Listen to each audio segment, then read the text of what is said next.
Dracula, Chapter 15. Dr. Seward's Diary. For a while, sheer anger mastered me. It was as if he had, during her life, struck Lucy upon the face. I smote the table hard, and rose up as I said to him, "Dr. Van Helsing, are you mad?" He raised his head and looked at me, and somehow the tenderness of his face calmed me at once.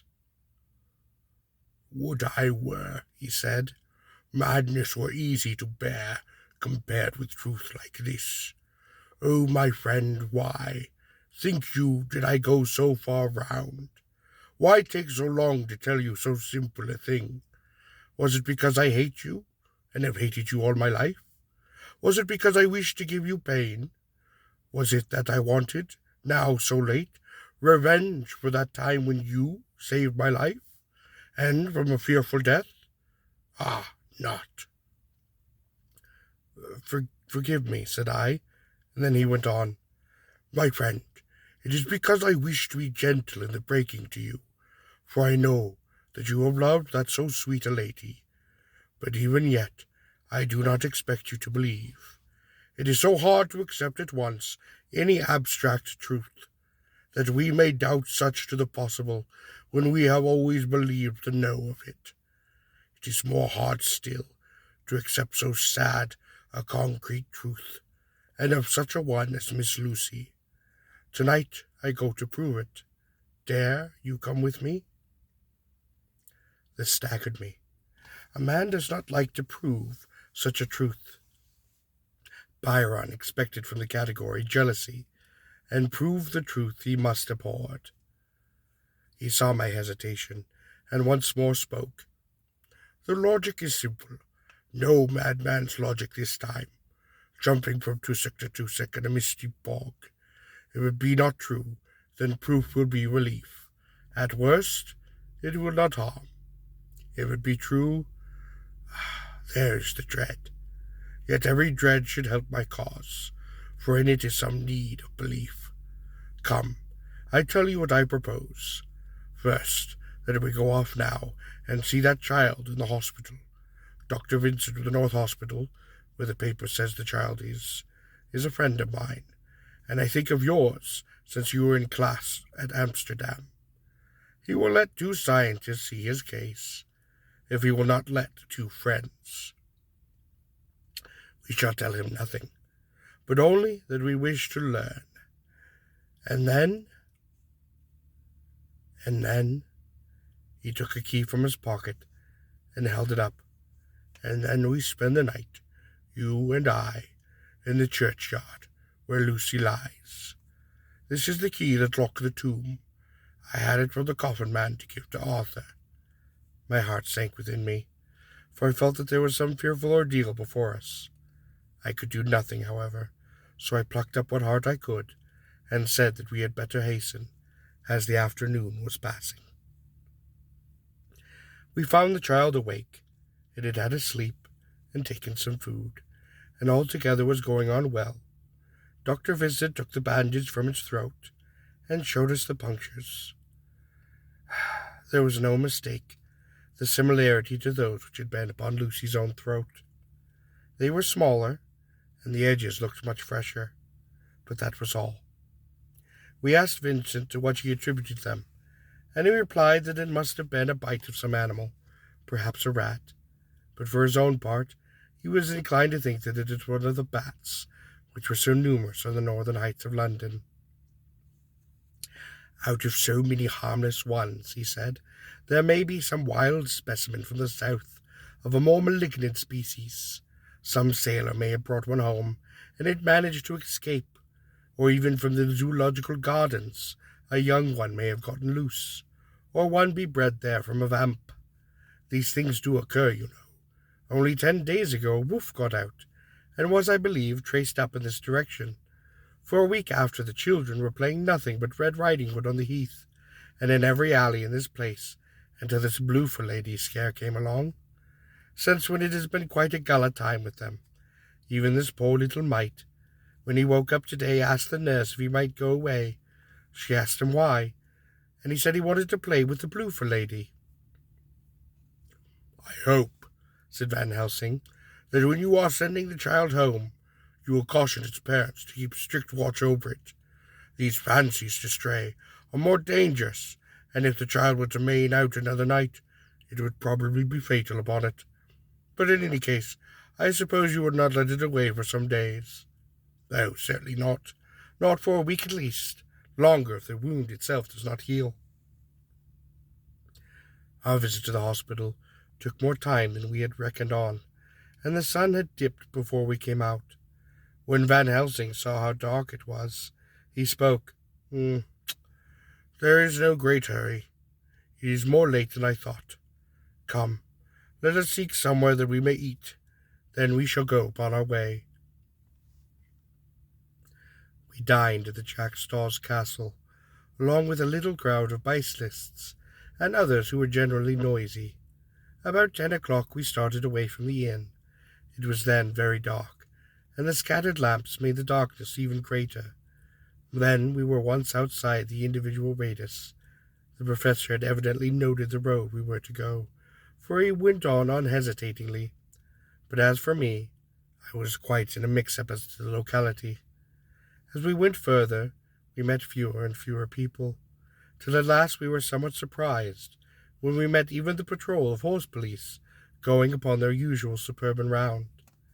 At last we reached the wall of the churchyard, which we climbed over, with some little difficulty, for it was quite dark, and the whole place seemed so strange upon us.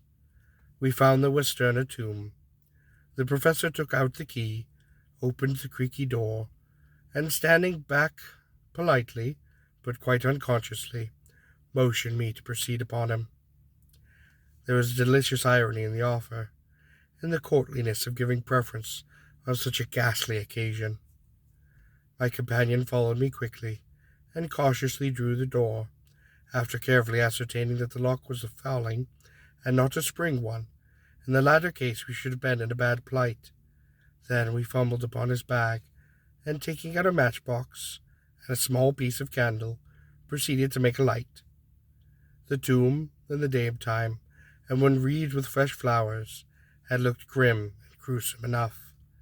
But now, some days afterwards, the flowers hung lank and dead, their whites turning to rust, and their greens to browns. When the spider and the beetle had resumed their accustomed dominance, and when time-discolored stone, and dust-encrusted mortar, and rusty dank iron, tarnished brass, and clouded silver plating gave back the feeble glimmer of a candle. This effect was more miserable and sordid than could have been imagined. It conveyed irresistibly the idea that life, animal life, was not the only thing which could pass away. Van Helsing went about his work systematically, holding his candle so that he could read the coffin plates, and so holding it that the sperm dropped in white patches, which congealed as they touched the metal. He made arsonists of Lucy's coffin.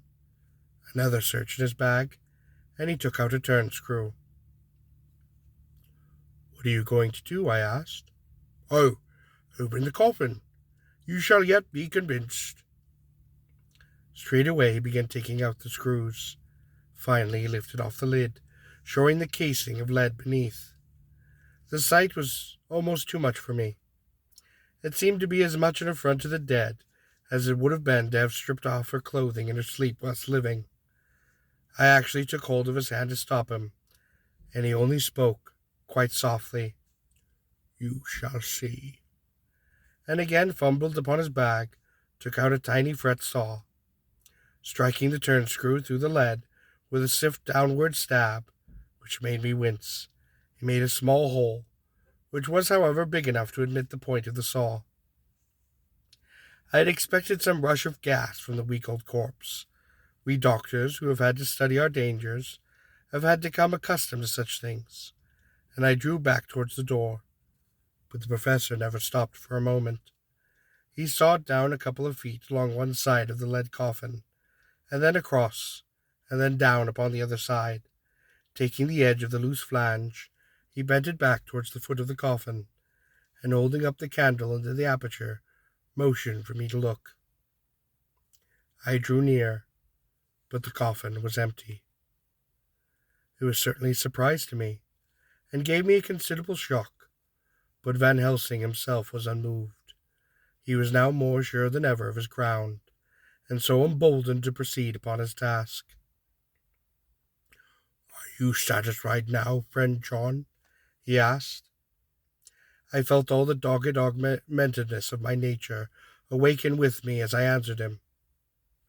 "Am I satisfied that Lucy's body is not in the coffin? But that only proves one thing." "And what is that, friend John?" "Well, that it's not there." "Hmm, yes, that is logic," he said, "so far as it goes. But how do you, or how can you, account for it not being there?" Uh, "Perhaps a body snatcher," I suggested. "Some of the undertaker's people may have stolen it." I felt even then that I was speaking folly, and yet it was only the real cause which I could suggest. The professor sighed deeply. "Oh, well," he said, "then we must have more proof. Come with me." He once more put upon the coffin lid, gathered up all of his things, and placed them in his bag. He blew out the soft light, and placed the candle also upon the bag. We opened the door, and exited. Behind us we closed it, and locked it once more securely. He handed me the key, saying, "Will you keep it? You had better be assured." I laughed, but it was not a cheerful laugh. I am bound to say, as I motioned him to hold on to it. "A key is nothing," I said. "There may be many duplicates, and anyhow it is not difficult to pick a lock." He spoke nothing, but put the key back upon his pocket. Then he told me to watch at one side of the churchyard, whilst he would watch at the other. I took up my place behind a yew tree, and I saw his dark figure move till the intervening headstone and trees hid it from sight. It was a lonely vigil. Just after I had taken my place, I heard a distant clock strike upon the 12th, and in time came one, and then two. I was chilled, I was unnerved, and I was angry with the professor for taking me on such an errand, and with myself of all for coming. I was much too cold and too sleepy to be a keen observant, and not sleepy enough to betray my trust so altogether, so I had a dreary, miserable time. Suddenly, as I turned around, I thought I saw something, like a white streak, moving between the two dark yew trees at the side of the churchyard farthest from the tomb. At the same time, some dark mass moved from the professor's side of the ground, and hurriedly went upon it, when I too moved, but I had to go around headstones and railed off tombs, and I stumbled over their graves. The sky was overcast, and somewhere far off, on an early cock crew, a little way off beyond a line of scattered juniper trees, which marked the pathway to the church, a white dim figure flitted in the direction of the tomb. The tomb itself was hidden by trees, and I could not see where the figure had disappeared to. I heard the rustle of actual movement when I had first seen the white figure, and I come over, and I found the professor holding in his arms a small child. When he saw me, he held it out to me and spoke softly. "Are you satisfied now?" "No," I said in a way that I felt was quite aggressive. "Do you not see the child?" "Yes, it is a child. But who brought it here? And is it wounded?" I asked. "We shall see," said the professor, and with one impulse he took away out of the churchyard, carrying the sleeping child. When we had gotten some little distance away, we went into a clump of trees, striking a match, and looked upon the child's throat. It was without scratch or any scar of any kind. "Was I all right?" I asked triumphantly. "We must have been just in time," said the professor thankfully. We had now to decide what we were to do with the child, and so consulted each other upon it. If we were to take it to the police station, we should have to give some account of our movements during this night, and at least we should have had to make some statement as to how we'd come to find the child. So finally we decided that we would take it to the heath, and when we heard a policeman coming, would leave it where he could not fail to find it. We would then seek our way home as quickly as we could. All fell out well, and at the edge of the Hampstead Heath we heard a policeman's heavy tramp, and laying the child upon the pathway, we waited and watched until he saw it as he flashed his light to and fro. We heard his exclamation of astonishment, and then we went away silently. By good chance we got a cab near the Spaniards, and drove the rest of the way to town. I cannot sleep, so I make this entry, but I must try to get a few, as Van Helsing is to call for me at noon. He insists that I shall go with him on one more expedition. 27th of September. It was 2 o'clock before we found a suitable opportunity for our attempt. The funeral held at noon was all completed, and the last stragglers of the mourners had taken themselves lazily away, when, looking carefully from behind a clump of alder trees, we saw the sexton lock the gate after him.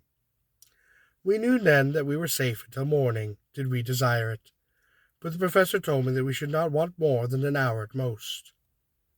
Again I felt that horrid sense of the reality of things, in which any effort of imagination seemed out of place, and I realized distinctly the perils of the law which we were incurring in our unhallowed work. Besides, I felt it was all so useless and outrageous as it was to open a leaden coffin to see if a woman's dead, nearly awake, were truly dead. It now seemed the height of folly to open the tomb once more, when we knew, from the evidence of our own eyesight, that the coffin had been empty. I shrugged my shoulders, however, and rested silent, for Van Helsing had a way of going about his own road, no matter who remonstrated. He took about the key, opened the vault, and again courteously motioned me to proceed. The place was not so gruesome as last night, but oh, how unutterably mean-looking when the sunshine streamed in. Van Helsing walked over to Lucy's coffin, and I followed. He bent over and once again forced back the leaden flange, and then a shock of surprise and dismay shot through me. There lay Lucy, seemingly just as we had seen her upon the night before her funeral. She was, if possible, more radiantly beautiful than ever, and I could not believe that she was indeed dead. Her lips were red, nay, redder than even before, and on her cheek was a delicate bloom. "Is this a juggle?" I said to him. "Are you convinced now?" said the professor in response, and as he spoke he put over his hand, and in a way that made me shudder, pulled back the dead lips, and showed me her white teeth. "See," he went on, "see, they are even sharper than before, with this and this." He touched one of the canine teeth, and that below it. "The little children can be bitten. Are you of belief now, friend John?" Once more, argumentatively hostility woke within me. I could not accept such an overwhelming idea as he suggested. So with an attempt to argue, of which I was even at the moment ashamed, I spoke. "Oh, she may have been placed here since last night." "True. This is so. By whom?" "I do not know. Someone has done it." "And yet she has been dead 1 week. Most people in that time would not look so." I had no answer for this, so I was silent. Van Helsing did not seem to notice my silence. At any rate, he showed neither chagrin nor triumph. He just looked intently at the face of the dead woman, raising the eyelids, looking at the eyes, and once more opening the lips and examining the teeth. Then he turned to me and spoke. "Here, there is one thing which is different from the records. There is some dual life that is not as the common. She was bitten by the vampire when she was in a trance. Sleepwalking. Oh, you start. You do not know that, friend John, but you shall know it all later. And in trance could be best to come to take more blood. And in a trance she died. And in a trance she is undead too. So it is that she differ from the other. Usually when the undead sleep at home, as he spoke, he made a comprehensive sweep of his arm to designate what to a vampire was home. Their face show what they are.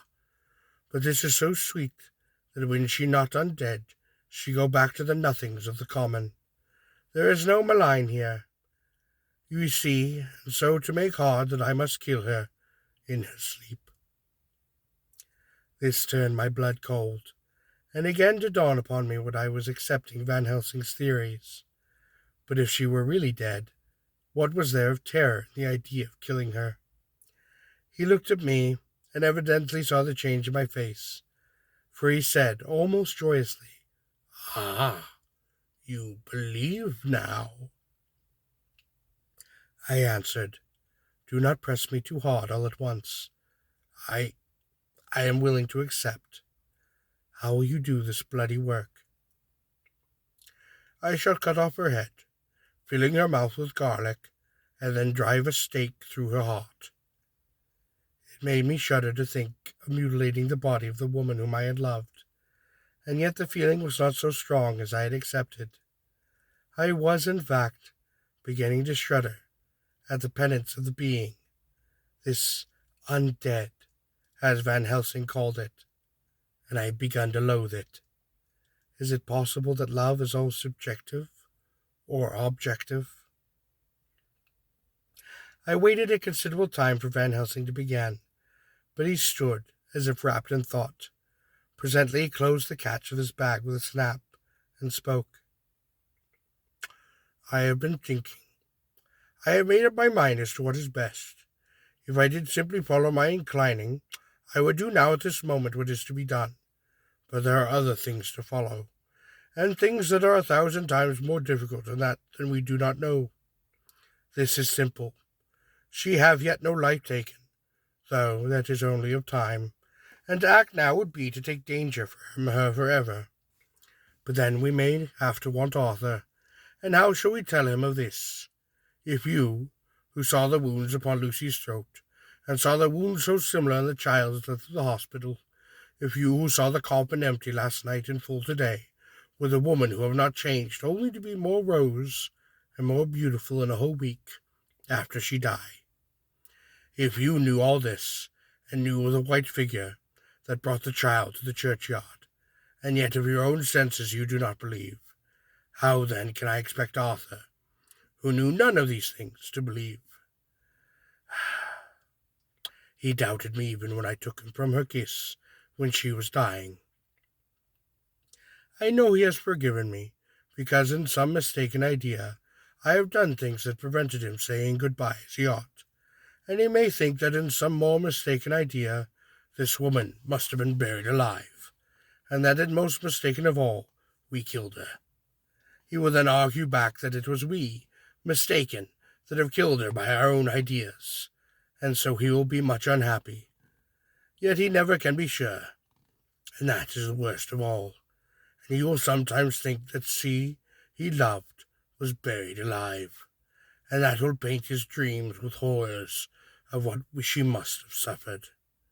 Again, he will think that he may be right, and that his so beloved was, after all, an undead. No, I told him once, and since then I have learned much.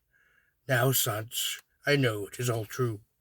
100,000 times more do I know that he must pass through the bitter waters to reach upon the sweet.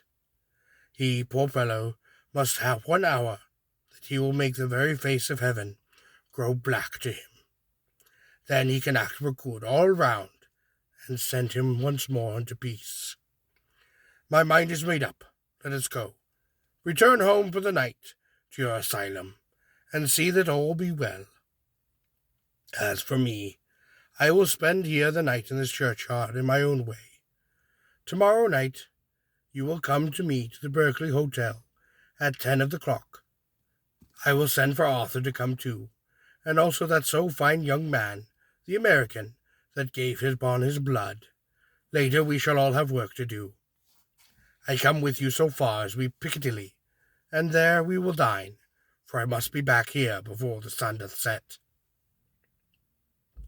We locked the tomb, and came away, and got out over the wall of the churchyard, which was not much of a task, and drove back to Piccadilly. Note left by Van Helsing in his postmortem, Berkeley Hotel, directed to John Seward, M.D. Not delivered. 27th of September. Friend John. I write this in case anything should happen. I go alone to watch in the churchyard. It pleases me that the undead Miss Lucy shall not leave tonight, that so on the morrow she might be more eager. Therefore shall I fix some things that she like not, garlic, and a crucifix, and so seal up the door upon the tomb. She is young as undead, and will heed. Moreover, these are only to prevent her from coming out. They not prevail her on wanting to get in. For then the undead is desperate, and must find the line of least resistance, whatever it may be. I shall be at hand all the night from sunset till after sunrise, and if there be aught that may be learned, I shall learn it. For Miss Lucy, or from her, I have no fear, but the other, to whom there is that she is undead, he have now the power to seek her tomb, and to find shelter. He is most cunning, as I know from Mr. Jonathan, and from the way that all along he have fooled us. When we played with us for Miss Lucy's life, we lost, and in many ways the undead are strong. He have always the strength in his hand of 20 men, even we 4 who gave our strength to Miss Lucy. It is also all to him. Besides, he can summon upon his wolf, and I know not what else. So if it be that he come thither on this night, he shall find me, but none other shall until it be too late. But it me bay that he will not attempt the place. There is no reason why he should. His hunting ground is more full of game than the churchyard, where this undead woman sleep, and the one old man at watch. Therefore, I write this only in case. Take the papers that are with this, the diaries of Harker, and the rest, and read them, and then find this great undead, cut off his head, burn his heart, drive a stake through it, so that the world may rest once more from him.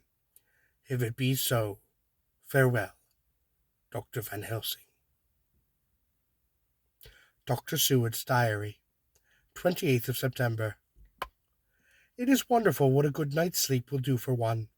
Yesterday I was almost willing to accept Van Helsing's monstrous ideas, but now they seem to start out lurid before me as outrageous on common sense. I have no doubt that he still believes it all, and I wonder if his mind can have become in a way unhinged. Surely there must be some rational explanation of all these mysterious things. Is it possible that the professor could have done it himself?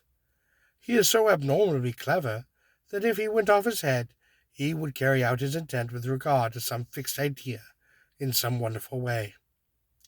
I am loath to think this, and indeed it would be almost as great a marvel as the other to find that Van Helsing was mad. But anyhow, I shall watch him carefully. I may get some light upon this mystery. 29th of September, morning. Last night at a little before 10 o'clock, Arthur and Quincy came into Van Helsing's room. He told us all that he wanted us to do, but especially he addressed himself to Arthur, as if all our wills were centered upon his. He began by saying that he hoped he would all come with him too, for, he said, there is a grave duty to be done there. You have doubtlessly surprised my letter. This query was directed and addressed to Lord Godalming. I was. It rather upset me for a bit. There has been so much trouble around my house of late that I could do without any more. I have been curious, too, as to what you mean. Quincy and I talked it over, but the more we talked, the more puzzled we got. Till now I can say for myself that I am about up a tree, as to any meaning about anything. Me too, said Quincy Morris laconically. Oh, said the professor, then you are nearer the beginning, both of you, than friend John here, who has to go a long way back before he can even get so far as to begin. It was evident that he had recognized my return to my old doubting frame of mind, without my even saying a word. Then, turning to the other two, he said with intense gravity, I desire your permission to do what I think good this night. It is, I know, much to ask, and when you know what it is that I propose to do, you will know, and only then, how much. Therefore, may I ask that you promise me in the dark, so that afterwards, though you may be angry upon me, I must not disguise from myself the possibility that such may be, that you shall not blame yourselves for anything. That's frank, anyhow, broke in Quincy. I'll answer for the professor. I don't quite see his drift, but I see he's honest, and that's good enough for me. I thank you, sir, said Van Helsing proudly. I have done myself the honour of counting you a trusting friend, and such endorsement is dear to me. He held out his hand, which Quincy took. Then Arthur spoke. Dr. Van Helsing, I don't quite like to buy a pig in a poke, as they say in Scotland, and if it be anything in which my honour as a gentleman or my faith as a Christian is concerned, I cannot make such a promise. If you can assure me that my intent does not violate either of these two, then I give my consent at once, though for the life of me I cannot understand what you are driving upon. I accept your limitation, said Van Helsing, and all I ask of you is that you feel it necessary to condemn any act of mine. You will first consider it well, and be satisfied that it does not violate your own reservations. Agreed, said Arthur. That is only fair. And now that the proposals are all over, may I ask what it is that we are to do? I want you to come with me, and to come with me in secret to the churchyard at Kingstead. Arthur's face fell, as he said in an amazed sort of way, Where poor Lucy is buried. The professor bowed. Arthur went on, and when there? To enter the tomb. Professor, are you in earnest, or is it some monstrous joke? Pardon me, I see that you indeed are in earnest. He sat down again after standing, but I could see that he sat firmly, and he sat proudly, as one who is in his dignity. There was silence until he spoke again. And when we are in the tomb, I will open the coffin. This is all too much, he said angrily, rising again. I am willing to be patient, and hold things that are reasonable, but in the desecration of the grave of my... He fairly choked with indignation, and the professor looked pityingly upon him.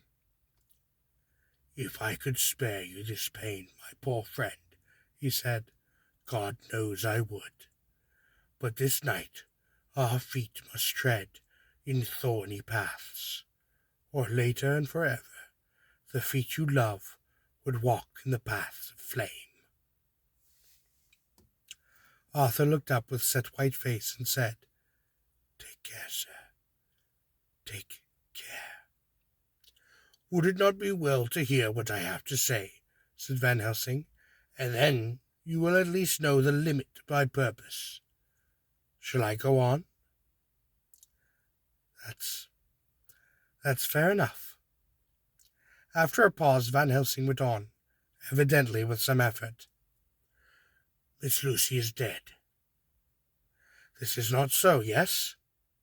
Then there can be no wrong upon her. But if she be not dead... Arthur leapt to his feet. Good God, he cried. What do you mean? Has there been a mistake? Was she buried alive? He groaned in anguish. Not even hope could soften. I did not say she was alive, my child. I do not think it. I go no further than to say that she might be undead. Undead? Not alive? What do you mean? Is this all a nightmare? What is this? There are mysteries which men can only guess upon, which age by age they may solve only in pieces. Believe me, we are now upon the verge of one, but I have not done. May I cut off the head of the dead Miss Lucy? Heavens and earth, no, cried Arthur in a storm of passion. Not for this wide world would I consent to any mutilation of her body. Dr. Van Helsing, you try me too far. What have I done to you that you should torture me so? What did that poor sweet girl do that you should want to catch such dishonor upon her grave? Are you mad? Am I mad? Listen. Don't dare to think more of such desecration. I shall not give my consent to anything you now do. I have a duty to do in protecting your grave from outrage, and by God I shall do it.